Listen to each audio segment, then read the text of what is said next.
Hi everyone, and welcome to Ask Christa, the place where you can ask questions about how to work through business challenges and workplace issues. I'm Christa Dhimo, and today's listener question is a bit about how to change industries and a bit about how to identify your transferable skills so you can make changes in your career when and if needed. Here's the listener question. I'm a PhD who works for a biotech company. This is my fourth startup where I get to build and grow and develop myself, the company, and the therapies we hope to bring to patients one day. With the way things are going, and seeing so many of my smart and highly skilled counterparts getting laid off, the industry feels unsteady and unstable for me. I'm thinking of leaving biotech and going into a different industry, but I feel like this is all I can do.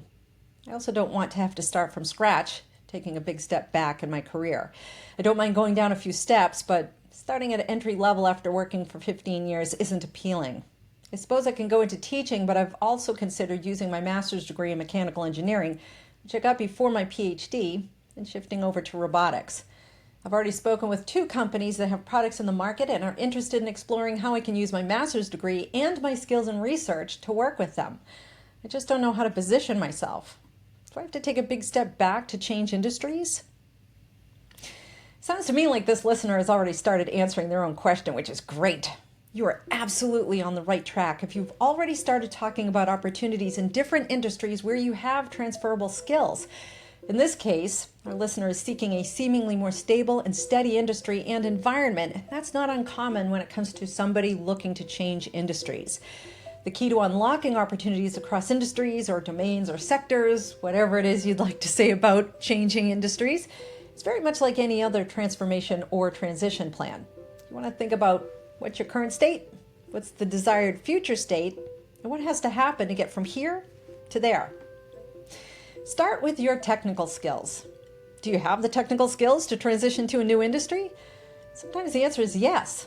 For example, if our PhD listener wanted to go into higher education and teach, part of a PhD program is to teach. You've already immersed yourself in an academic environment to earn your doctorate, which involves deep research. So presumably, the teaching and research skills, those being the technical skills in higher ed, those are there. But if there's a wide gap with your technical skills, then yes, you may have to take a step back, but how big it is will depend on how far away the future state is, especially if it means you need to go back to school to switch industries. By the way, there's nothing wrong with that either. You aren't starting from scratch though. You're resetting your career path, and the more different that future state is from your current state, and the bigger the reset. But that doesn't mean you jump into a magic time machine and erase everything you've done to date. It means you determine what can be used to move you towards your new future state based on how much you have to offer from your current state. For example, if our listener wanted to go from being a PhD biotech scientist to a veterinary technician or vet tech, you may have some of the scientific knowledge as a PhD. But then there are also a lot of technical skills to that kind of work that will require more schooling as a vet tech, even though both are in science. That's because the technical skills for a vet tech are different, even though some of the schooling may overlap. If you're presently in business strategy and you want to become a nurse, you'll be looking at going to nursing school. That's how you'll get all those technical skills under your belt. Then, of course, there's the experience part, and that can't be discounted either when you're thinking about your current state. Experience is the know-how part of your job or career, the part that people usually see before you even talk about your job. It's more like the air around you or the settled energy you have or the way you carry yourself. Some might even call this gravitas. This has to be part of your current state review too. What is your current experience, both in terms of on-the-job experience you have, in contrast to the experience you may need for a future role? I think this is where a lot of people trip up. They either think they have way more experience than they do, or way less experience than they do. So, when you consider experience, I want you to think about the human aspect of how you work first. How do you manage stress? How do you communicate? How do you determine who you communicate to and when? See if there's a change in scope or a risk has come up. How do you collaborate towards shared goals with people you might not get along with? How do you provide team members with critical feedback to encourage them to continue the good work they're doing or to adjust how they're working so they're more successful at meeting deadlines or providing quality outcomes that are dependent for the overall goals? And so when thinking about your experience, think about experience as a good human first. What experience do you have with people that may be useful to you in a future role and in a different industry? The experience that you have today from your current state. For our listener, moving from a research-based biotech to a research-based role in an engineering robotics company may have a lot of similarities, especially when it comes to innovation and applying technology to solve real-world problems. Those similarities, as it relates to how the organization works and what they focus on, is a good place to start seeing where your transferable experience and not just the technical skills could be. That said, and in the case of our listener, the inner workings of a startup biotech, which is likely non-revenue generating at this point, is very different from the inner workings of a revenue generating robotics company. There are different pressure points and priorities, different stakeholders and stress behavior, different product development norms.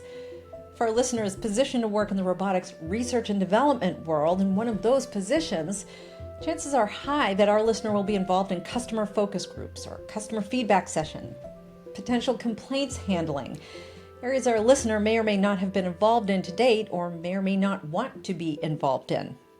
Our listener may also be involved in a lot of problem-solving work with the urgency of revenue impact.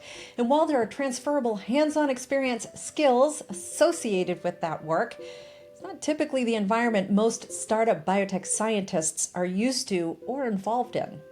Now, that could be exactly what our listener wants. And I fully encourage everyone to make big changes to explore new career paths when that's the right step for you. The point I'm making is how important it is for a listener and anyone looking to transition to a new industry to think about where they currently are in their work world, where they're looking to go as a future state, and how to fill in the gaps you will find in that new path into a different industry. Different industry will be different. Here are a few watch-outs to look for as you consider changing industries. First, and this might surprise you, a lot of your peers and friends and, yes, even family members may challenge you to rethink your thinking. They may think about career growth in a very traditional and linear way. Pick an industry, pick a role, grow upward. Pay no mind if you know that traditional path isn't for you.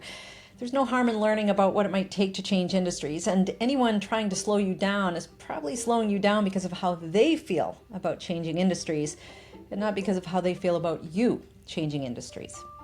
Stay open, be curious, and learn about other industries. Those who have moved across different industries see the world differently, and I speak from experience. Second, there are some industries that are so different that it won't be a good fit. You're not going to feel good being in it, so do your homework. Find out how different industries value product quality or customer experience, how they price their products, or what kind of societal impact it might have. Anything that is of value to you or isn't of value to you, do your homework. Every industry will claim to be very different from where you are, but part of your current state to future state homework is to actually learn what is different based on what you know about yourself and your work and your career thus far, and what's important to you. The industry you're presently in and the industry you're interested in moving to will be different in some ways, but if they're different in terms of your values, that's probably not going to work. And again, stay open, be curious, and learn. Third, and speaking of learning, learn the language of different industries as you plot your potential path toward a different industry. This is more about block and tackle or transferring to a new industry, but it's an important one. Leave your industry's jargon behind. Use the jargon of your target industry when possible without looking like a phony. No one wants that. But look at publicly traded companies so you can learn the norms when it comes to expectations and competitors in the industry you're looking to go into. Read about and then learn about what customers care about. Read about and learn about what investors care about. What are the stress points? How can you make a positive impact to those stress points? And last, and I've been saying this all along, do your homework, but also about leveling and salary. There are times when you won't take a big step back if you change industries, and there are times when you might be able to go into a new industry at a higher level because of your technical skills and work experience. Then there are times when you're resetting your career, and yes, you'll take a step back, and maybe it's a bigger step back than you'd like to take today, but it's going to make up some time and get you where you need to be in a shorter distance later on. The smart companies will fast track you based on your experience, and or that step back might not be as big as you think. For your resources located in the show notes, as always, I spent most of my part of this episode on how to set up your mindset. The actual how-to is what I'm offering for additional resources. First up, Fantastic article I found that has just the right detail and the right guidance. It's on the PayBump site, which I just found because of my research for this episode. The article is called Ready for a Career Change? Here's how to transition industries without losing out. Here's what I love about the article. It starts with a section called Changing Industries Doesn't Mean Starting Over. It's laced with a lot of additional resources via the links they use, including various survey outcomes, so you can learn that you're not alone if you're thinking about changing industries, and there are a variety of resources available to help you prepare for the shift. Next up, another on-point article from Indeed Career Advice. The article was updated in July 2025, and it's called How to Change Industries or Career with No Experience. It's written by Jennifer Harity, a certified career coach, and you have access to a video and a transcript. You're going to see trends and themes start to emerge. How to determine if and when you're ready. How to identify transferable skills. Then, as is the case with most Indeed articles, various resources and checklists to make the career move as streamlined and straightforward as possible. Now, the no experience in this article title is about whether you have experience in the industry you're interested in moving into. So if you're thinking, wait, I have 15 years experience, so this resource isn't for me, think again. I'd never offer a resource that isn't good for everyone. Last, a really interesting podcast episode called Happen to Your Career, which is part of a coaching site by the same name. I have no affiliation and cannot officially endorse, but the premise is really cool and geared specifically toward those who are seeking changes in their career without starting over. Check it out. The episode I'm including as an additional resource is called How to Switch Industries Without Starting Over. It's from June 2025 and brings you through the starting point, which according to the episode starts with a mindset change that you can in fact change industries without starting over. And it moves you through the process of current state and future state. Sound familiar? But those are my words and my way, and the current and future state. Then they talk about it in their own way, but you're going to see the trends emerge. And I think their perspective offers a different perspective that will lead you to the same or similar outcomes, whatever's good for you. I love offering additional outcomes that are different with similar foundational constructs to what I'm helping you with. And there it is, episode 54 in season 5, focused on career growth. You can submit your question on my show's site, askchrista.com. That's Christa with a CH, where you'll see all of my episodes listed based on category and season. While you're there, sign up for my More Answers newsletter, where you receive additional content on Sunday nights to set you up for the work week. Thank you for your support, as always. And remember, if you have a business challenge or workplace issue, ask Christa.